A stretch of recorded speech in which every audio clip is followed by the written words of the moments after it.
Hello అండి. నేను పెళ్ళూరు జ్వాలాముఖి అమ్మవారి గురించి చెప్పబోతున్నాను కదా.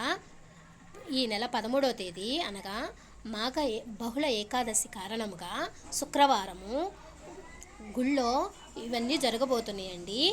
6 గంటలకి సుప్రభాత సేవ, 6 గంటల 30 నిమిషాలకి తోమల సేవ, 7 గంటల 30 నిమిషాలకి కొలువు అష్టదళ పాద పద్మారాధన, 8 గంటలకి సహస్రనామార్చన రెండవ నివేదిక, 9 గంటలకి స్నపన తిరుమంజనము విశేష అలంకారణము, 10 గంటలకి శ్రీనివాసుని దివ్య అనుగ్రహ హోమము, 11 గంటలకి శ్రీవారి కళ్యాణ మహోత్సవం జరుగుతుంది.